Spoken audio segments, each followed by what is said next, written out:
박은혜, 너 당장 안 나와. 귀를 찢는 듯한 날카로운 여자 목소리에 전 그만 손에 들고 있던 행주를 떨어뜨리고 말았어요. 급히 일어나 앞치마를 풀 겨를도 없이 현관을 쳐다봤죠. 거기엔 젊은 여자 한 명이 서 있더군요. 빨간 원피스는 봉긋 솟아오른 배를 감싸고 있었고 손에는 누가 봐도 저렴해 보이지 않는 루이비통 가방이 들려 있었어요. 그리고 그 여자 뒤에는 제 착한 남편 김민준이 고개를 푹 숙인 채 서 있었죠. 꼭 싸움에서 진 수탉 같았달까요? 누구신데 남의 집에 함부로 들어오세요? 제가 앞치마 주머니에 손을 넣으며 쏘아붙였어요. 남의 집? 빨간 원피스의 여자가 비웃으며 거실로 성큼성큼 걸어 들어왔어요. 하이힐이 바닥에 부딪히는 소리가 또각또각 제 심장을 찌르는 것 같았죠. 나 민준 씨 아이 가졌어요. 이제부터 여긴 내 집이 될 거고요. 뭐라고요? 머리가 띵 울렸어요. 저는 김민준을 쳐다보며 물었죠. 저 여자 말이 사실이야? 김민준은 고개도 들지 않고 그저 힘없이 하고 중얼거렸어요. 그 한마디가 비수처럼 제 심장에 밝혔습니다. 결혼 3년. 저는 매일같이 일찍 일어나 그와 시어머니를 챙기고 집안을 먼지 하나 없이 가꿨어요. 단지 아이가 생기지 않는다는 이유만으로 시어머니는 매일같이 저를 들들 볶았죠. 그런데 그는 밖에서 이런 일을 저지른 겁니다. 뻔뻔한 것. 치가 떨려 그 여자에게 달려들려는 순간 갑자기 안방에서 뛰쳐나온 시어머니가 제 앞을 막아섰어요. 어디서 행패야. 시어머니는 저를 거칠게 밀쳤고 전 냉장고에 세게 부딪히고 말았죠. 허리가 끊어질 듯 아팠습니다. 우리 아라 씨는 이 집안의 대를 이을 귀한 손주를 가졌어. 이 집의 공신이라고. 알도 못 낳는 주제에 어디서 큰 소리야. 어머니, 전 믿을 수 없다는 듯 시어머니를 쳐다봤어요. 저 여자는 상간녀잖아요. 어떻게 저 여자 편을 드세요? 상간녀면 뭐 어때? 시어머니는 허리에 손을 척 올리고 제 얼굴에 침을 튀기며 말했어요. 아들을 낳아준다는데 그것만으로도 100점 만점이지. 3년 동안 배에선 아무 소식도 없는 너랑은 달라. 우리 김씨 집안대를 끊을 셈이야. 빨간 원피스의 여자. 그러니까 유아라는 의기 양양하게 소파에 기대 앉아 배를 쓰다듬었어요. 어머님 말씀이 맞아요. 민준 씨, 이 여자랑 빨리 이혼해줘. 나도 빨리 이 집에 들어와야지. 그제야 김민준이 고개를 들더군요. 흔들리는 눈으로 저를 보며 말했어요. 은혜야, 미안하다. 우리 이혼하자. 이혼이라. 헛웃음이 나왔지만 눈에선 눈물이 흘렀어요. 내 청춘은 뭐가 되는데. 이 집, 우리가 결혼하고 같이 산 거고 모아둔 돈도 절반은 내 몫이야. 나가라면 나갈게. 대신 재산은 나눠줘. 재산? 시어머니는 세상에서 제일 웃긴 얘기를 들었다는 듯이 소리쳤어요. 집은 내 아들이 번 돈으로 계약한 거고 돈도 다 내 아들이 벌었지. 너 같은 가정주부가 돈 한 푼 번 거 있어? 빈손으로 나가도 고마운 줄 알아. 제가 돈을 안 벌었다고요? 전 제 손을 들어 보였어요. 집안일로 거칠어진 굳은 살 박인 손을요. 이 집안일 어느 것 하나 제 손이 안 닿은 곳이 있나요? 어머님 아파서 입원했을 때 누가 밤새 옆에서 간병했죠. 민준 씨 야근하고 늦게 올 때마다 누가 밥 차려놓고 기다렸냐고요. 그런데 이제 와서 저한테 이럴 수 있어요? 시끄럽고 시어머니는 서랍에서 미리 준비해둔 이혼 합의서를 꺼내 제 앞에 던졌어요. 여기에 도장 찍어. 안 그러면 아라 씨 당장 이 집에 들일 거야. 그때도 버틸 수 있나 보자. 합의서에는 제가 모든 재산을 포기하고 위자료 없이 이혼에 동의한다는 내용이 선명하게 적혀 있었어요. 전 김민준을 쳐다봤습니다.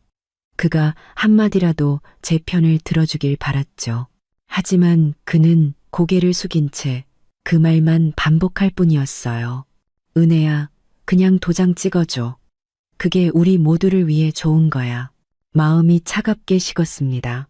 저는 펜을 집어들어 제 이름을 세게 눌렀었어요. 잉크가 종이를 뚫을 것만 같았죠. 펜을 바닥에 던지고 침실로 달려가 가방에 닥치는 대로 옷가지를 쑤셔 넣었어요. 집을 나설 때 유아라는 제가 늘 앉던 소파에 앉아 제 컵으로 물을 마시고 있었고, 시어머니는 그 옆에서 연신 부채질을 해주고 있었죠. 김민주는 그저 바보처럼 서서 웃고만 있었고요. 그 모습이 칼날처럼 제 눈을 베는 듯 했습니다. 초가을 바람은 서늘했고 온몸에 소름이 돋았어요. 아파트 단지 입구에 서서 저는 손에 쥔 현금 10만 원을 내려다봤습니다. 어제 장보고 남은 돈이었죠. 날이 어두워지자 가장 저렴한 여관을 찾아오만 원을 내고 하룻밤을 묵었어요. 방에서는 퀴퀴한 곰팡이 냄새가 났습니다. 그 후 며칠 동안 저는 일자리를 찾아 헤맸어요. 하지만 기혼의 아이가 없다는 말을 들으면 면접관들의 표정은 싸늘하게 굳었죠. 저희는 야근이 잦아서요. 곧 임신 계획이 있으시면 곤란합니다. 죄송하지만 저희는 미혼인 분을 더 선호해서요. 사흘 동안 이력서를 수십 군데 넣었지만 면접 보러 오라는 연락조차 받지 못했어요. 공원 벤치에 앉아 퍽퍽한 빵을 씹으며 사람들을 보니 서러운 눈물이 뚝뚝 떨어졌습니다. 내 인생은 이대로 끝인 걸까? 절망에 빠져 있을 때 갑자기 휴대폰이 울렸어요. 모르는 번호였죠. 망설이다 전화를 받으니 상냥한 여자 목소리가 들려왔어요. 박은혜 씨 맞으신가요? 저희는 세진그룹 인사팀입니다. 이력서 잘 보았고요. 내일 저희 회사 행정지원팀 면접에 오실 수 있는지 여쭤보려고 전화드렸습니다. 세진그룹이라고요? 이 도시에서 가장 큰 대기업이잖아요. 전 너무 놀라 손에 든 빵을 떨어뜨릴 뻔했어요. 네, 갈 수 있어요. 꼭 가겠습니다. 전화를 끊고 저는 흥분으로 떨리는 손으로 휴대폰을 꽉 쥐었어요. 손바닥이 온통 땀으로 축축했죠. 비록 작은 직책이지만 제 잿빛 인생에 한 줄기 빛이 내리는 것 같았어요.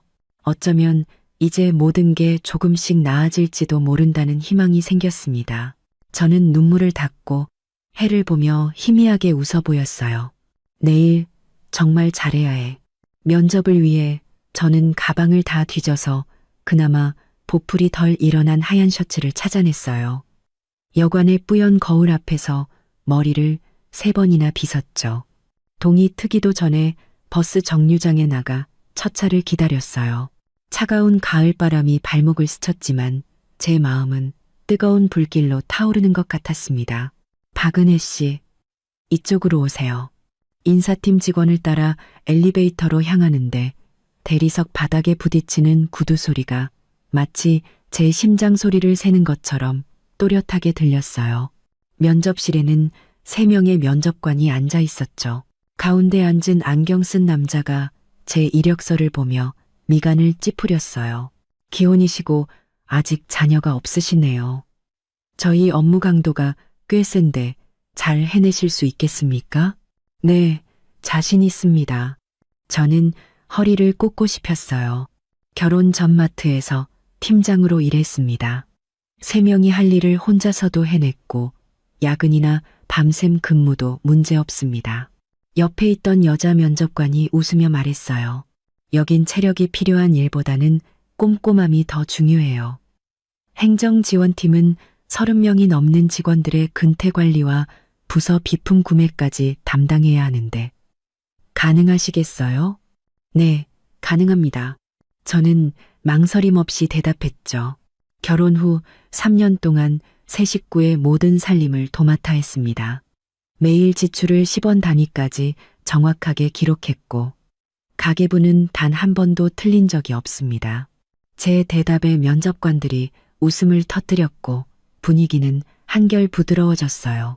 이후 몇 가지 실무 질문에도 저는 막힘없이 대답했죠. 이 면접을 위해 밤을 새워가며 행정 지원 업무에 대해 공부하고 노트 2페이지를 빽빽하게 채워 외웠거든요. 이제 합격할 수 있겠다고 생각한 순간 갑자기 면접실 문이 열렸습니다. 검은 정장을 입은 한 남자가 들어왔는데 훤칠한 키에 깊은 눈매, 온 방 안의 공기를 얼어붙게 만드는 강렬한 기운을 가진 사람이었어요. 박 대표님, 면접관들이 일제히 일어나 깍듯하게 인사했습니다. 세진그룹의 총수, 박서준. 경제 뉴스에서 본 적 있는 얼굴이었어요. 화면보다 훨씬 더 압도적인 존재감이 느껴졌죠. 박서준은 면접관들은 쳐다보지도 않고 곧장 제게로 시선을 고정했어요. 마치 스캐너처럼 제 머리부터 발끝까지 훑어봤죠. 저는 그의 시선에 온몸이 굳는 것 같아 저도 모르게 몸을 움츠렸습니다. 고개 들어보세요. 그가 나지막이 말했어요. 거부할 수 없는 명령조의 목소리였죠. 저는 마지못해 고개를 들었어요. 그의 시선이 문득 제 귓가에 멈추더니 동공이 세차게 흔들렸습니다. 마치 귀신이라도 본 사람처럼요. 당신, 그는 두어 걸음 다가와 떨리는 손가락으로 제 귀 뒤를 가리켰어요. 그 모반, 태어날 때부터 있었던 겁니까? 저는 잠시 멍해졌다가 저도 모르게 귀 뒤를 만졌어요. 그곳엔 초승달 모양의 붉은 점이 있었죠. 어릴 적부터 있던 마치 연지를 찍어 놓은 것 같은 점이라고 돌아가신 양어머니께서 말씀해 주셨어요. 네, 태어날 때부터 있었다고 들었어요. 제가 어눌하게 대답하자 박서준은 갑자기 돌아서서 면접관들에게 말했어요. 오늘 면접은 여기까지 하죠. 박은혜 씨는 제 대기실에서 기다리라고 하세요. 면접관들은 어리둥절한 표정이었지만 이내 고개를 끄덕였습니다. 저는 비서의 안내를 받아 대기실로 갔어요. 푹신한 소파가 오히려 저를 더 불편하게 만들었죠. 도대체 무슨 일일까? 내 점이 혹시 무슨 문제라도 되는 걸까? 대기실 문이 열리는 소리에 저는 깜짝 놀라 자리에서 튀어오를 뻔했어요. 박서준이 앞서 걸어 들어왔고 그 뒤를 머리가 희끗희끗한 한 노부인이 따르고 있었어요. 고급스러운 정장을 차려입고 지팡이를 짚은 채였죠. 눈가는 붉게 물들어 있었습니다. 노부인은 저를 보자마자 손에 들고 있던 지팡이를 쿵소리와 함께 바닥에 떨어뜨렸어요. 그리고는 떨리는 입술로 한 걸음 제게 다가왔죠. 제 귀 뒤의 점을 뚫어져라 쳐다보던 그녀의 눈에서 갑자기 눈물이 후드득 떨어졌습니다. 닮았어. 너무나도 닮았구나. 그녀는 손을 뻗어 저를 만지려다 차마 그러지 못하고 허공에서 손을 떨기만 했어요. 박서준이 노부인을 부축하며 제가 들어본 적 없는 떨리는 목소리로 말했어요. 어머니, 제대로 보세요. 맞죠? 시안이 맞죠? 노부인은 갑자기 제 손을 덥석 잡았어요. 그녀의 손은 불덩이처럼 뜨거웠습니다. 아가, 너 혹시 3살 때 백화점에서 잃어버리지 않았니? 목에 안자가 새겨진 은목걸이를 하고 있었는데 제 머릿속이 윙하고 울리며 마치 천둥이라도 치는 것 같았어요. 그 이야기는 제 양어머니 외에는 아무도 모르는 비밀이었거든요. 3살 때 양어머니를 따라 백화점에 갔다가 길 잃은 고양이를 쫓아가면서 길을 잃었고 경찰에 의해 보육원으로 보내졌을 때 목에 걸려있던 은목걸이는 이미 사라진 후였어요. 양어머니는 그게 제 친어머니가 남긴 유일한 물건이라고 하셨죠. 어떻게 그걸? 제 목소리가 형편없이 떨렸습니다. 내가 네 엄마잖니. 노부인은 저를 와락 껴안고 오열했어요. 내가 내 친엄마 윤서진이야. 내가 그때 너를 잘 봤어야 했는데 이 못난 엄마 때문에 네가 그 고생을 했구나. 박서준은 옆에 서서 눈시울이 붉어진 채 한참 동안 목을대를 울리더니 겨우 한마디를 뱉어냈어요. 시안아, 내가 내 오빠 박서준이다. 23년 동안 너를 찾았어. 드디어 우리 막내를 찾았구나. 동생, 오빠, 친엄마. 이 단어들이 우박처럼 제 머리 위로 쏟아졌어요. 저는 바보처럼 멍하니 서 있었죠. 온몸에 피가 얼어붙는 것만 같았어요. 나는 버려진 아이가 아니었구나. 나에게도 친엄마가, 그리고 대기업 대표인 오빠가 있었구나. 아가야, 무서워하지 마라. 윤서진 씨가 저를 놓아주고는 손수건으로 제 눈물을 닦아주었어요. 사실 저는 울고 있지도 않았는데 그녀의 눈물이 제 얼굴을 다 적신 거였죠. 네가 사라지고 나서 내 아빠는 시름시름 앓다가 2년도 안 돼서 세상을 떠났단다. 나랑 내 오빠는 23년 동안 너를 찾아 헤맸어. 전국 방방곡곡 안 가본 곳이 없지. 박서준이 제게 물 한 잔을 건네며 말했어요. 그의 목소리도 아직 잠겨 있었죠. 방송국에 실종 광고도 내고 전국의 보유권은 다 뒤졌어. 심지어 용하다는 점쟁이까지 찾아갔었지. 오늘 내가 우연히 면접 현장을 둘러보다 내 모반을 보지 못했다면 그는 말을 잇지 못하고 제 손을 꽉 잡았어요. 제 뼈가 으스러질 것 같은 힘이었죠. 이제 아무도 널 함부로 대하지 못해. 이 집안의 수백억 재산. 원래 내 몫도 있었지만 이제 전부를 줘도 아깝지 않아. 수백억 재산. 저는 물 빠진 제 청바지를 내려다보고 눈앞에 명품 옷을 입은 모자를 번갈아 쳐다봤어요. 모든 게 꿈만 같았죠. 윤서진 씨는 저를 집으로 데려가겠다고 했고 박서준은 이미 기사에게 차를 대기시켜 놓았어요. 잡지에서나 보던 롤스로이스였죠. 차에 오를 때까지도 저는 어안이 벙벙했어요. 윤서진 씨가 제게 귤을 하나 까주는데 그녀의 손가락에 낀 다이아몬드 반지가 눈부시게 빛났습니다. 시안아, 이제부터 내 이름은 박시안이다. 그녀는 제 머리를 쓰다듬으며 눈물 젖은 얼굴로 웃었어요. 그리워할 시, 편안할 안. 엄마는 네가 평생 평안하게 살았으면 좋겠어. 박시안. 참 예쁜 이름이었어요. 하지만 저는 빠르게 스쳐 지나가는 창밖 풍경을 보며 문득 그 허름한 여관에 구겨져 있을 제 짐 가방과 김민준 가족에게 쫓겨나던 제 비참한 모습을 떠올렸어요. 코끝이 찡해지며 그제야 참았던 눈물이 터져 나왔습니다. 나는 버려진 잡초가 아니었구나. 나에게도 뿌리가, 집이 있었구나. 차는 분수가 있는 거대한 저택으로 들어섰어요. 윤서진 씨는 이곳이 우리 집이라고 했죠. 붉은 카펫을 밟고 안으로 들어서자 벽에 걸린 사진들이 눈에 들어왔어요. 젊은 시절의 윤서진 씨가 양갈래 머리를 한 어린 여자아이를 안고 있는 사진이었는데 그 아이의 이목구비가 저와 판박이었죠. 내 세 번째 생일날 찍은 사진이야. 네가 딸기 케이크를 제일 좋아해서 온 얼굴에 크림을 묻히고 먹었지. 박서준이 다가와 제게 작은 상자를 건넸어요. 이건 네가 어릴 때 하고 다니던 은목걸이야. 한참을 찾다가 작년에 겨우 고물상하는 분에게서 되찾아왔어. 상자를 열자 거무칙칙해진 은목걸이가 놓여 있었어요. 아니라는 글자는 달아서 거의 보이지 않았죠.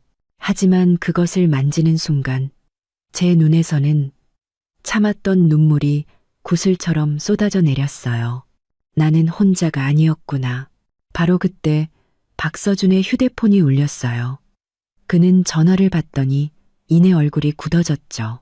전화를 끊고 그가 말했어요. 김민준이라는 놈이 유아라라는 여자랑 같이 회사 앞에서 소란을 피우고 있대요. 박은혜 씨를 찾아내라고 해명을 요구한다면서요. 윤서진 씨의 얼굴이 싸늘하게 굳었습니다. 감히 내 딸을 괴롭혀? 하늘이 무서운 줄 모르고. 박서준은 저를 보며 싸늘한 눈빛으로 물었어요. 시안아, 널 괴롭힌 인간들이 어떤 최후를 맞는지 내 두 눈으로 직접 보고 싶지 않아? 저는 손에 쥔 은목걸이를 꽉 쥐었어요.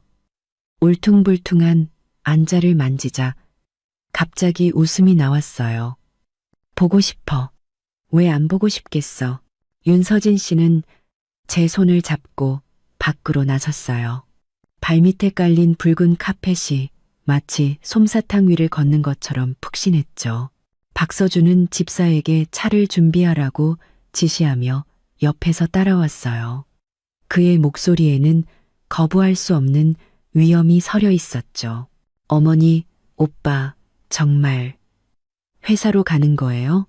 저는 은목걸이를 쥔 손에 다시 땀이 차는 걸 느꼈어요. 김민준과 유아라를 직접 마주할 생각을 하니 심장이 갈비뼈를 부술듯이 뛰었죠. 가야지. 왜 안 가? 내 딸이 그렇게 큰 수모를 당했는데 이 엄마가 가만히 있으면 되겠니? 윤서진 씨는 저를 돌아보며 말했지만 그 눈빛은 한없이 부드러웠어요. 박서준은 이번엔 검은색 벤틀리를 몰았어요. 아까의 롤스로이스보다 더 점잖았지만 바퀴가 지면을 구르는 묵직한 소리에서부터 범접할 수 없는 기운이 느껴졌죠. 뒷좌석에 앉아 윤서진 씨가 작은 거울을 꺼내 번진 제 눈 화장을 닦아주었어요. 이따 그 사람들 만나면 허리 꼿꼿이 펴. 넌 이제 박씨 집안의 고명딸이야. 예전처럼 아무나 함부로 대할 수 있는 박은혜가 아니라고. 차가 세진그룹 정문에 멈추자마자 날카로운 울음소리가 들려왔어요. 유아라가 바닥에 주저앉아 다리를 치며 울고 있었죠. 배는 하늘을 찌르듯이 솟아 있었고요. 김민주는 그 옆에 서서 구경꾼들을 향해 손가락질하며 소리치고 있었어요. 여러분, 이리 와서 보세요. 이 세진그룹 행정팀에 다닌다는 박은혜라는 여자가 바로 사기꾼입니다. 그는 침을 튀기며 악을 썼어요. 결혼 3년 동안 애도 안 낳고 밖에서는 다른 남자나 만나고 다니더니 이제 대기업에 취직했다고 조강지처를 벌이려는 겁니다. 유아라는 울며 불며 말을 이었죠. 맞아요. 우리 집 돈을 전부 들고 도망쳤어요. 이제 좋은 데 취직했다고 우리를 버리려는 거예요. 세상에 이런 법이 어디 있습니까? 주변 사람들은 회사 정문을 향해 수군거렸고 보안요원들은 어쩔 줄 몰라 하며 안절부절 못했죠. 제가 차문을 열고 내리자 김민준의 눈이 번뜩 빛났어요. 굶주린 늑대처럼 제게 달려들었죠. 박은혜, 너 드디어 나왔구나. 당장 나랑 집에 가서 돈 내놔. 그의 손이 제게 닿기도 전에 박서준이 그의 무릎을 발로 걷어찼어요. 김민주는 악소리를 내며 바닥에 무릎을 꿇었죠. 어떤 놈이야, 감히 날 쳐. 김민주는 고개를 들다 박서준을 보고는 기세가 한풀 꺾였지만 여전히 입은 살아서 떠들었어요. 내가 내 아내랑 얘기하는데 당신이 무슨 상관이야. 아내라고? 윤서진 씨가 다가가 그를 내려다보며 손에 든 가방으로 그의 얼굴을 후려쳤어요. 내 눈을 똑바로 뜨고 봐.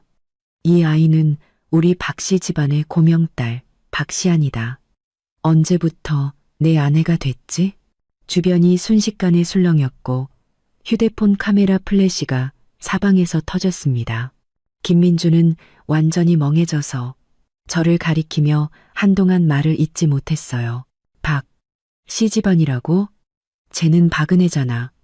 우리 엄마한테 쫓겨난 애도 못 낳는 불쌍한 여자라고. 저는 손을 들어 그의 뺨을 세차게 내리쳤어요. 손바닥이 화끈거렸지만 속은 후련했죠. 이 따귀는 지난 3년간 온갖 수모를 참아온 나 자신을 위한 것이었어요. 내가 박은혜였을 때 당신이랑 당신 어머니가 나한테 어떻게 했는지 벌써 잊었어? 저는 그를 쏘아보며 주변 사람들이 다 들을 수 있을 만큼 또렷하게 말했어요. 날 빈손으로 내쫓고 당신 아이를 가졌다는 상간녀를 버젓이 집에 들였지. 이제 와서 내가 좋은 집안 딸인 걸 아니까 다시 매달리려는 거야? 김민준, 너 정말 양심도 없니? 유아라는 상황이 불리해지자 슬그머니 도망치려 했지만 윤서진 씨의 경호원들에게 붙잡혔어요. 어디서 굴러먹던 씨인지도 모를 걸 배에 품고 와서 행패야. 윤서진 씨는 비웃으며 경호원들에게 말했어요. 저 여자 병원으로 데려가서 뱃속의 아이가 정말 누구시인지 확인해봐. 듣자 하니 김민준 씨 얼마 전에 남성부림 클리닉에 다닌 기록이 있던데 그 말은 천둥소리 같았어요. 김민준의 얼굴이 새하얗게 질렸죠. 그는 유아라를 가리키며 소리쳤어요. 이 나쁜 년. 네가 분명히 내 아이라고 했잖아. 유아라는 겁에 질려 배를 감싸 안고 벌벌 떨기만 했어요. 이제 그만하시죠. 박서준이 휴대폰을 꺼내들어 사람들에게 보여주며 말했어요. 여기 이들이 박은혜 씨에게 강제로 쓰게 한 재산 포기 각서와 김민준 씨의 외도 증거가 모두 있습니다. 못 믿으시겠다면 지금 바로 인터넷에 전부 공개하죠. 사람들은 다시 한번 술렁였고 김민준과 유아라를 보는 눈빛은 경멸과 조롱으로 가득 찼어요. 세상에 저런 인간들이었어? 자기가 바람 펴놓고 적반하장이네. 박씨 집안 따님이라니 어쩐지 박 대표님이 직접 나서더라. 김민주는 완전히 겁에 질려 무릎으로 기어 제게 다가왔어요. 시아나, 아니 박시아님, 제가 잘못했어요. 정말 죽을 죄를 지었습니다. 제발, 제발 한 번만 용서해 주세요. 저는 그의 더러운 손을 피해 한 걸음 뒤로 물러섰어요. 늦었어. 그 각서는 이미 변호사님께 전달했고 법적으로 무효인 조항이 많다고 하더군. 곧 소송을 통해 내 몫을 전부 되찾을 거야. 단 1원도 빼놓지 않고. 박서준이 보안요원들에게 눈짓하자 김민준과 유아라는 죽은 개처럼 질질 끌려나갔어요. 구경꾼들이 흩어지고 윤서진 씨는 제 손을 잡고 회사 안으로 들어섰죠. 저런 쓰레기들 때문에 기분 망치지 마. 엄마랑 우리 회사나 구경하자. 세진그룹은 건물 전체를 사용하고 있었어요. 1층부터 10층까지는 백화점, 11층부터 20층까지는 사무실, 그리고 그 위는 그룹 본사였죠. 박서준은 저를 대표이사실로 데려갔어요. 통유리창 밖으로 도시의 절반이 내려다 보였죠. 이건 우리 집안 재산의 아주 작은 일부일 뿐이야. 박서준은 벽에 걸린 사업 현황판을 가리키며 말했어요. 동쪽에 있는 물류단지, 서쪽에 있는 리조트, 그리고 상장된 회사 3곳까지. 전부 부모님께서 맨손으로 일궈내신 거야. 저는 빽빽하게 표시된 지점들을 보며 머리가 어질어질했어요. 경제 잡지에서나 보던 것들이 어느 날 갑자기 우리 집 것이라니요. 윤서진 씨가 제게 커피를 건네며 제 옆에 앉아 어린 시절 이야기를 들려주었어요. 제가 3살 때 유난히 빨간 원피스를 좋아해서 아장아장 걷는 모습이 꼭 아기 펭귄 같았다고요. 또 채소를 너무 싫어해서 항상 밥 밑에 숨겨놓고 먹었다고요. 그리고 제가 사라진 그날, 원래는 제 생일 케이크를 사주러 가던 길이었다고요. 이야기를 하다 그녀는 또 울었고 저도 눈물을 흘렸어요. 나는 사랑받지 못한 아이가 아니었구나. 나도 이렇게 소중하게 여겨지던 시절이 있었구나. 박서준은 제게 사무실 하나를 마련해 주었어요. 바로 자기 옆방이었죠. 우선 업무부터 익히고 천천히 회사를 물려받으라면서요. 그리고 명문대를 졸업했다는 임비서라는 젊은 여직원을 붙여주며 차근차근 배우라고 했어요. 급할 거 없어. 천천히 해. 네 건강이 최우선이야. 저는 사무실에 새 컴퓨터와 박시안, 대표이사, 비서실장이라고 적힌 명패를 보았어요. 마음속에 따뜻한 난로가 켜진 것 같았죠. 점심시간 임 비서가 정갈한 도시락을 가져다 주었어요. 밥을 먹고 있는데 휴대폰이 울렸어요. 모르는 번호였죠. 전화를 받으니 전 시어머니의 목소리가 들려왔어요. 박은혜, 이 나쁜 년. 네가 내 아들한테 무슨 짓을 한 거야. 그녀는 전화기 너머에서 악을 썼어요. 내 아들 털끝 하나라도 건드리면 내가 너랑 끝까지 갈 줄 알아. 저는 젓가락을 내려놓고 비웃으며 말했어요. 어머님, 아드님이랑 그 유아라라는 여자 사이의 일부터 제대로 알아보시죠. 그리고 예전에 저한테 어떻게 하셨는지 전 똑똑히 다 기억하고 있으니까 우리 천천히 계산해봐요. 그녀가 뭐라 더 말하기 전에 저는 전화를 끊고 번호를 차단해버렸어요. 옆에서 이 모든 걸 지켜보던 임비서가 눈을 동그랗게 떴어요. 실장님, 예전에는 지난 일은 이제 됐어요. 저는 웃으며 갈비찜 한 조각을 집었어요. 이제부터 저는 박시안이니까요. 오후에 박서준은 저를 본가로 데려갔어요. 그곳은 아름다운 정원이 딸린 저택이었죠. 윤서진 씨는 정원의 꽃들이 모두 제가 어릴 때 좋아하던 종류로 심은 것이라고 했어요. 그녀는 제게 수많은 옛날 사진과 저를 위해 꾸며놓은 방을 보여주었어요. 분홍색으로 꾸며진 마치 공주님 방 같았죠. 이제 여기가 내 집이야. 다시는 누구도 엄마 곁에서 널 빼앗아가지 못할 거야. 윤서진 씨는 제 손을 잡고 말했어요. 저는 그녀의 흰머리를 보며 마음이 찡해졌죠. 지난 23년간 그녀도 분명 쉽지 않은 세월을 보냈을 겁니다. 저녁 식사 때 박서준은 변호사를 통해 김민준과의 이혼 소송을 처리했다고 말했어요.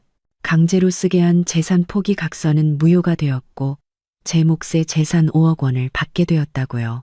그리고 그 유아라라는 여자 뱃속 아이는 김민준 씨가 아니라 도박꾼의 아이였어. 지금 그 도박꾼이 찾아와서 김민준 집안은 쑥대밭이 됐다고 하더군.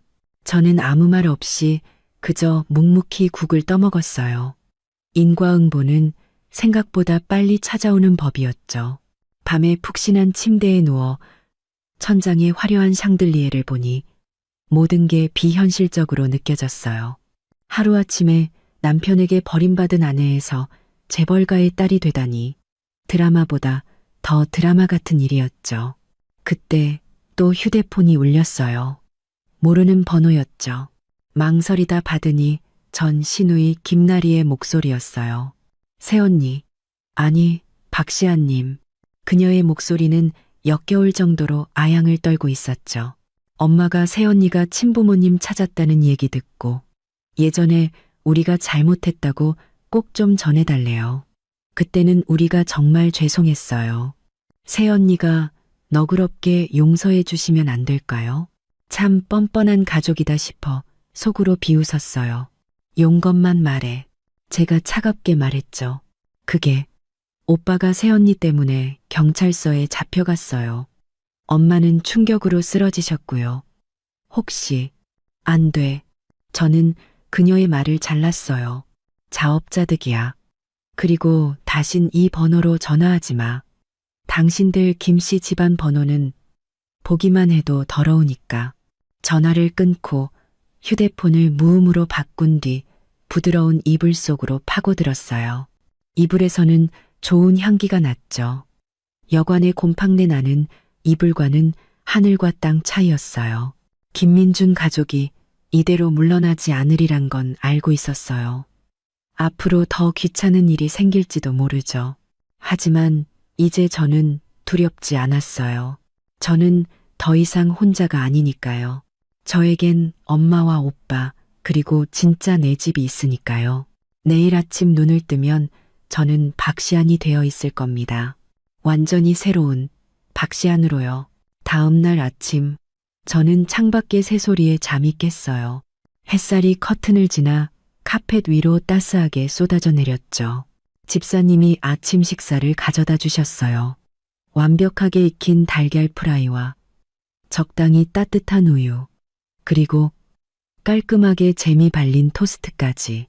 아가씨, 사모님께서 식사 후에 서재로 와달라고 하셨습니다. 드릴 게 있다고 하셨어요.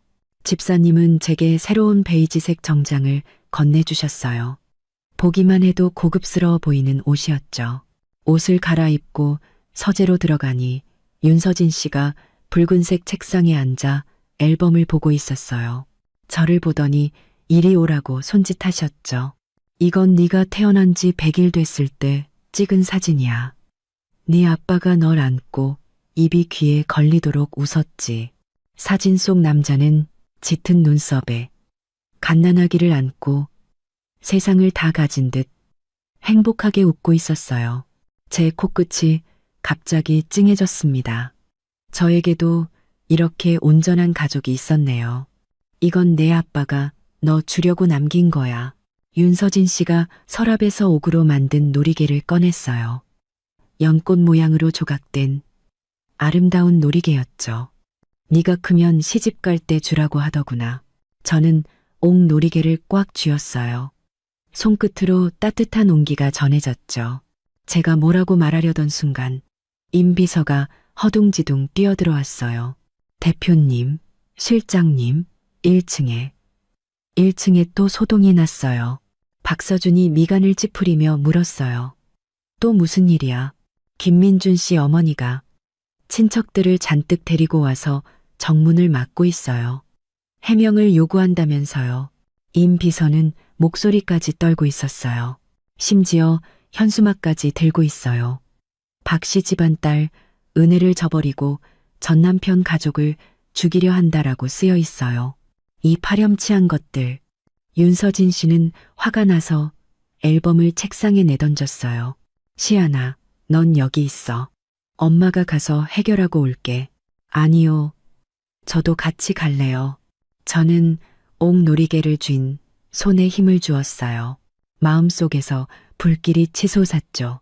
피할 수 없다면 정면으로 부딪혀서 끝을 봐야 했어요. 1층 로비는 어제보다 더 난장판이었어요. 전 시어머니는 휠체어에 앉아 더러운 담요를 덮고 있었고 그 옆에는 일가 친척으로 보이는 사람들이 잔뜩 서서 험악한 표정을 짓고 있었죠. 박 씨 집안 딸 은혜를 저버리고 라고 쓰인 현수막은 보기만 해도 역겨웠습니다. 여러분, 이리 와서 보세요. 이게 바로 세진그룹 따님의 실체입니다. 전 시어머니는 휠체어 팔걸이를 치며 눈물 콧물을 쏟아냈어요. 옛날에 우리가 저 아이를 보육원에서 데려와 아들하고 결혼까지 시켜줬더니 이제 와서 부잣집 딸이 됐다고 우리를 버리고 내 아들까지 감옥에 쳐넣었어요. 하늘이 무섭지도 않나요? 그녀의 말은 너무나도 그럴듯해서 제가 정말 보육원 출신이라는 사실까지 알고 있었어요. 주변 사람들은 다시 저를 보며 수군거리기 시작했죠. 보육원에서 데려왔다고? 제가 그녀 앞으로 다가가 비웃으며 말했어요. 아주머니, 기억력이 나쁘신 건 이해하지만 없는 이야기까지 지어내시면 안 되죠. 저와 김민준 씨는 자유연애로 만났고 저희 양어머니는 예단비 한 푼 받지 않으셨어요. 오히려 3천만 원이나 되는 혼수를 해주셨죠. 결혼 3년 동안 제가 아주머니 발을 3년이나 닦아드리고 식사 수발을 3년이나 들었어요. 이 모든 걸 벌써 잊으셨나요? 한 아주머니가 튀어나와 저를 손가락질하며 소리쳤어요. 이 나쁜 년, 재벌집 딸 됐다고 아주 눈에 뵈는 게 없구나. 우리가 너한테 베푼 은혜를 생각해서라도 우리한테 보답해야지. 보답이라고요? 저는 휴대폰을 들어보였어요. 여기 김민준 씨의 외도 영상. 당신들이 저한테 재산 포기 각서를 강요하던 녹음 파일. 그리고 저를 폭행했던 상해 진단서까지 다 있어요. 이걸로 보답해드리면 될까요? 그 아주머니의 얼굴이 새하얗게 질리더니 뒤로 슬그머니 물러섰어요. 전 시어머니는 상황이 불리해지자 갑자기 가슴을 부여잡고 휠체어에서 쓰러지는 척했어요. 아이고, 내 심장이야. 아파 죽겠네. 빨리 구급차 좀 불러줘. 그만 연기하시죠. 박서준이 다가와 건강검진 결과지를 내밀었어요. 어제 병원에서 검사하신 결과 아주머니 건강은 젊은 사람보다 더 좋다고 나왔습니다. 특히 심장은 누구보다 튼튼하게 뛰고 있고요.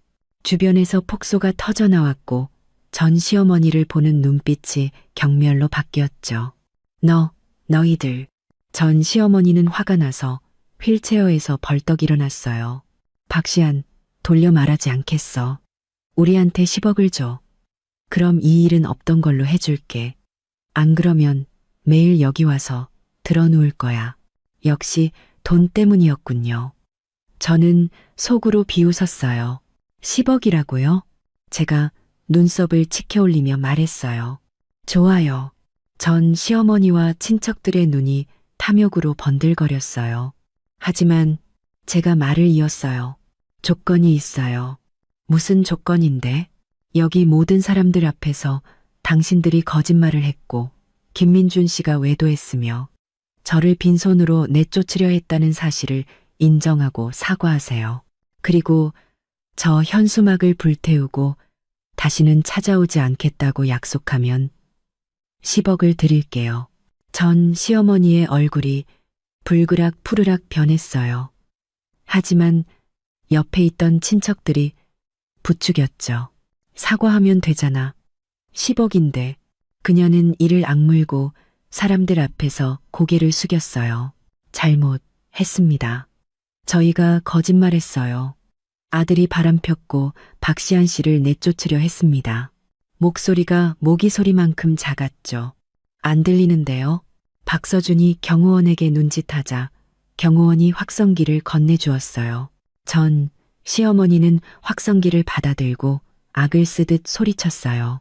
제가 잘못했습니다. 우리 집안이 박시안 씨에게 죄를 지었습니다. 거짓말하고 돈을 뜯어내려 해서 죄송합니다. 그녀는 확성기를 던지고는 손을 내밀었어요. 자, 이제 돈 내놔. 돈은 없는데요. 제가 어깨를 으쓱하며 말했어요. 고려해 보겠다고 했지. 드린다고는 안 했는데요. 뭐야, 우리를 갖고 놀아. 전 시어머니가 미친 듯이 제게 달려들었지만 경호원들에게 막혔어요.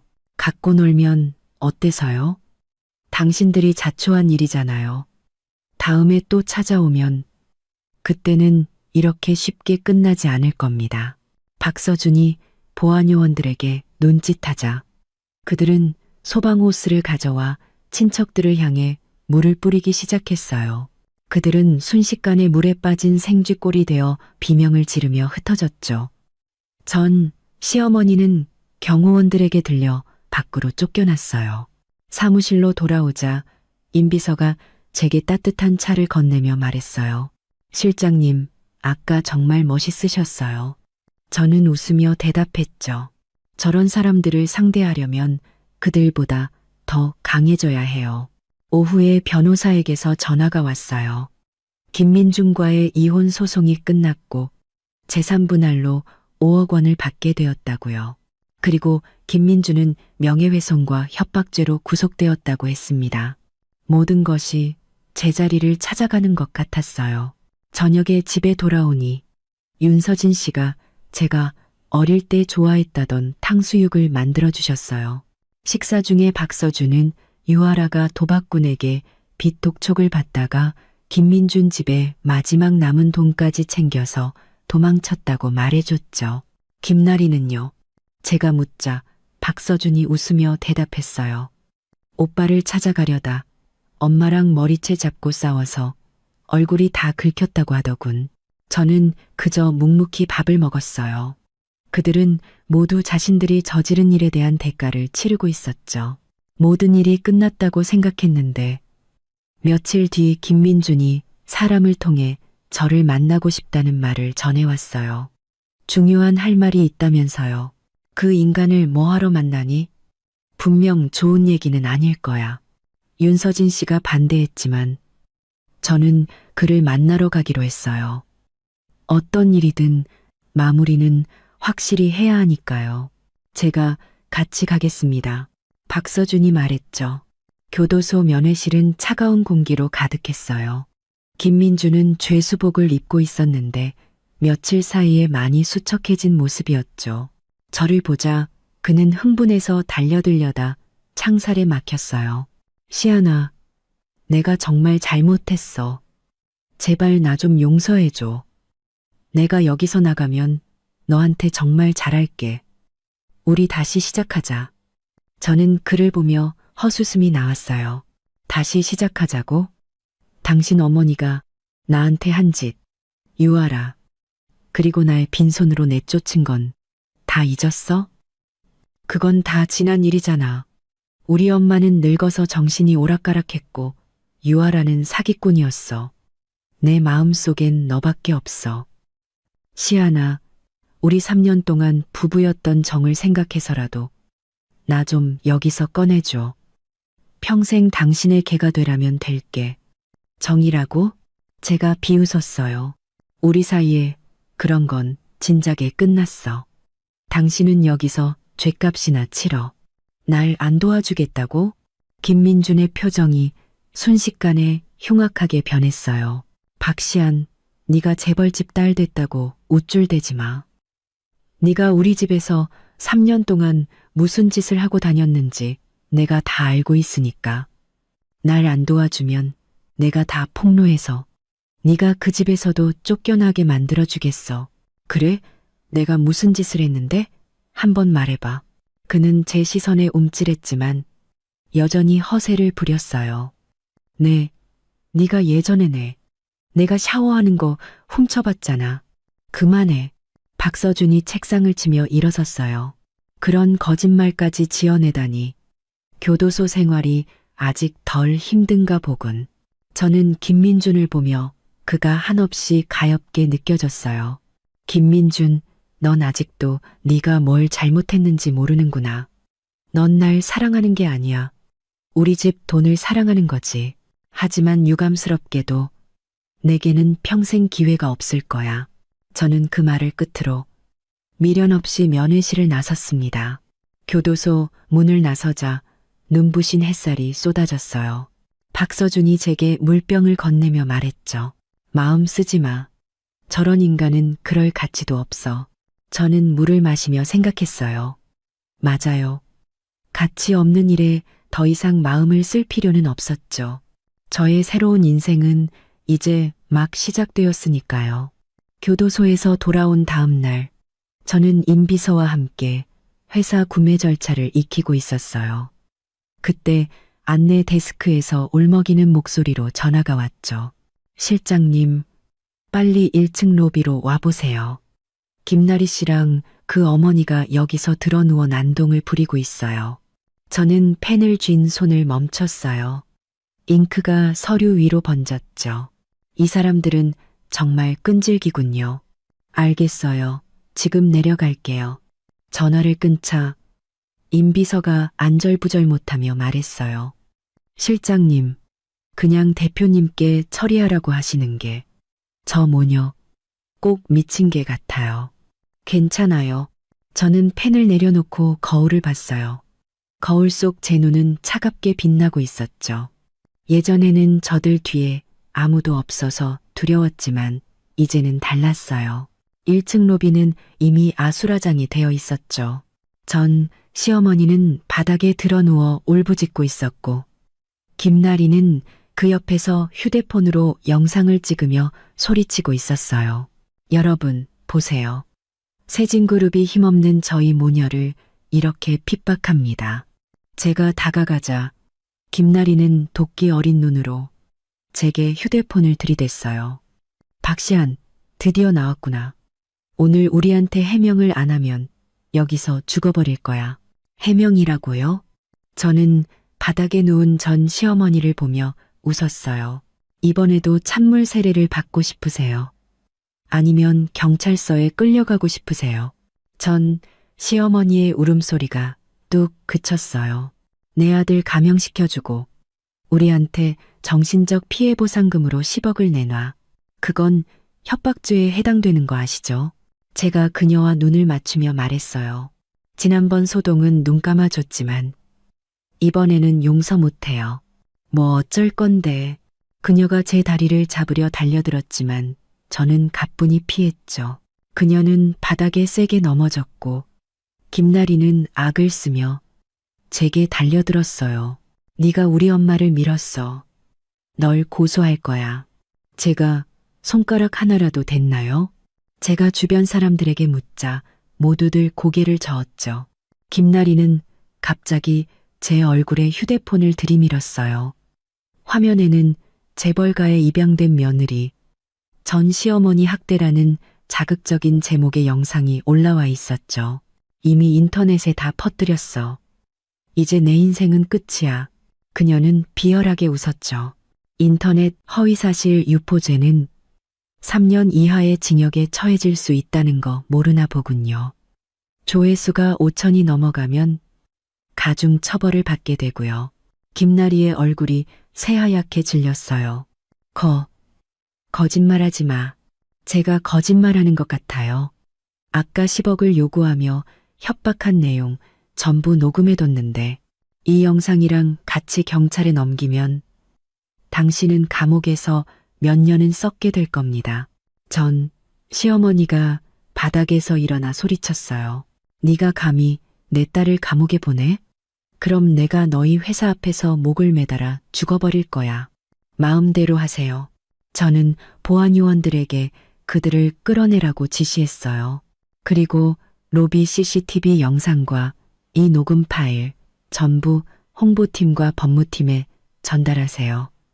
허위사실 유포와 협박죄로 고소하라고요. 모녀는 비명을 지르며 끌려나갔어요. 사무실로 돌아오니 박서준이 서류를 들고 저를 기다리고 있었죠. 김나리가 최근에 사채를 썼더군. 3천만 원이 이자가 붙어 1억이 됐대. 빚 독촉에 시달리다. 이런 짓을 벌인 거야. 저는 그제야 모든 것을 이해했어요. 자업자득이었죠. 고마워요, 오빠. 예전에는 모든 걸 혼자 감당해야 했지만 이제는 제 곁에 든든한 버팀목이 있었어요. 가족끼리 뭘? 박서준이 웃으며 말했어요. 오늘 저녁에 파티가 있는데 같이 가자. 네가 입을 드레스도 준비해뒀어. 파티는 화려했고 저는 윤서진 씨가 골라준 샴페인색 드레스를 입었어요.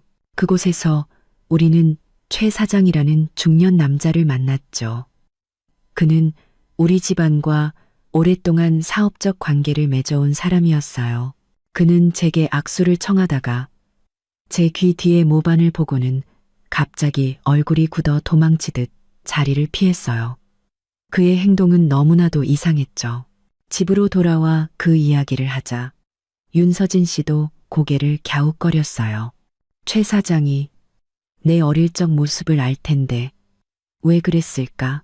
다음 날 박서준은 최 사장이 어젯밤 술에 취해 실리했다고 변명했다는 사실을 알려주었어요. 하지만 그의 태도는 명백히 거짓말을 하는 것 같았죠.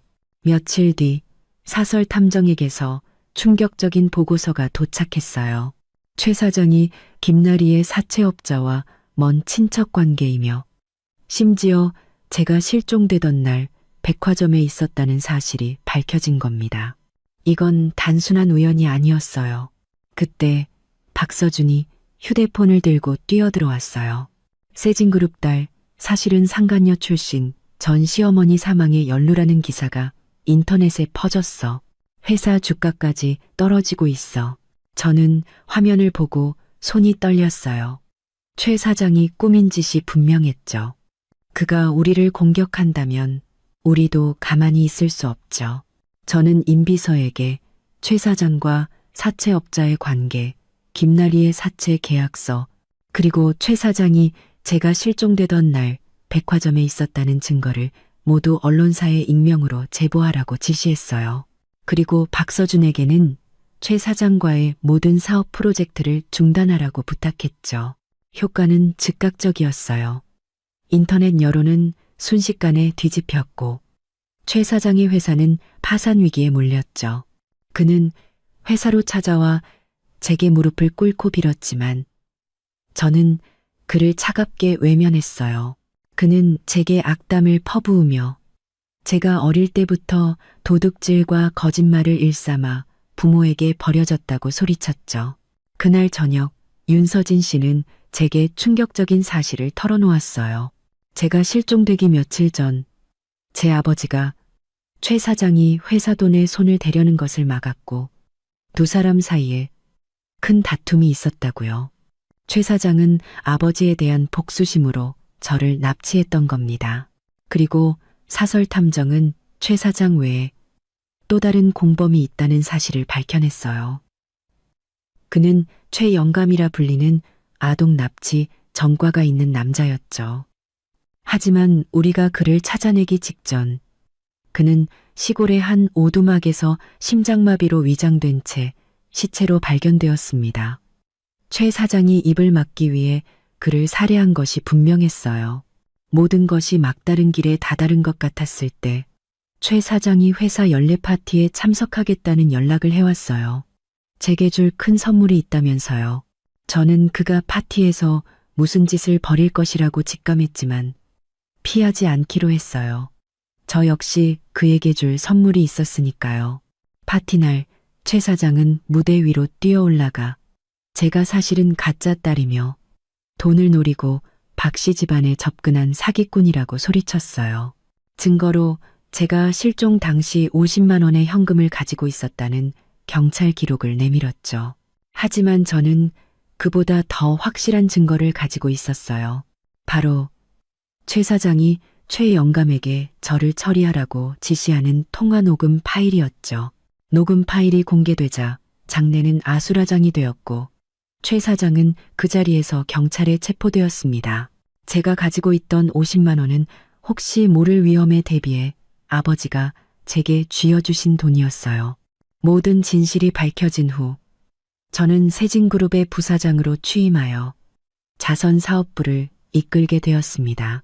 어느 날 시골의 청성마을 희망초등학교를 방문하게 되었는데 그곳에서 저는 놀라운 사실을 알게 되었어요. 제가 보육원에서 나온 뒤 저를 입양했던 양부모님이 바로 그 마을에 사셨다는 것을요. 그리고 저를 그분들께 소개해준 사람이 바로 제 작은아버지 박건우였다는 사실까지도요. 박건우는 과거 회사 돈을 횡령하다 아버지에게 쫓겨난 인물이었어요. 그는 아버지에 대한 복수심으로 최 사장과 공모하여 저를 납치했고 자신의 죄를 숨기기 위해 저를 먼 시골에 양부모님께 보냈던 겁니다. 이 모든 사실을 알게 된 저는 박건우의 회사 창립 기념 파티에 참석했어요. 그는 제게 박 씨 집안의 지분을 넘기라며 저를 협박했고 심지어 칼을 꺼내 저를 위협했죠. 하지만 모든 것은 제 계획대로였어요. 현장에 잠복해 있던 경찰들이 그를 체포했고 그는 법의 심판을 받게 되었죠. 법정에서 박건우는 무기징역을, 최 사장은 20년형을 선고받았어요.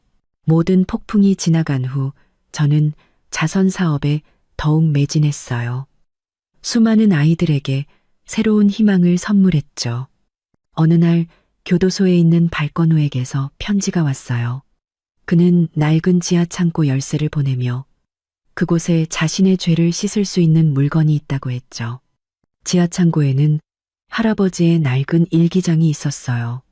거기에는 아들인 박건우를 끝까지 믿고 사랑했던 아버지의 절절한 마음이 담겨 있었죠. 저는 그 일기장을 태우며 과거의 모든 원망을 함께 날려보냈어요. 어느 가을날 저는 청성마을 희망초등학교를 다시 찾았어요. 아이들은 운동장에서 해맑게 웃고 있었죠. 윤서진 씨가 다가와 제 어깨에 외투를 덮어주며 좋은 사람이 있으니 한번 만나보라고 말했어요. 저는 멀리 지는 노을을 보며 생각했어요. 인생이란 좋은 일과 나쁜 일이 뒤섞여 완성되는 것임을요. 가장 중요한 것은 어떤 시련이 닥쳐도 다시 일어설 용기를 잃지 않는 것이라는 사실을요. 창밖의 달빛이 제 책상 위에 놓인 낡은 은목걸이를 비추고 있었어요. 아니라는 글자는 달아 희미해졌지만 여전히 따뜻한 빛을 내고 있었죠. 마치 저의 미래처럼요.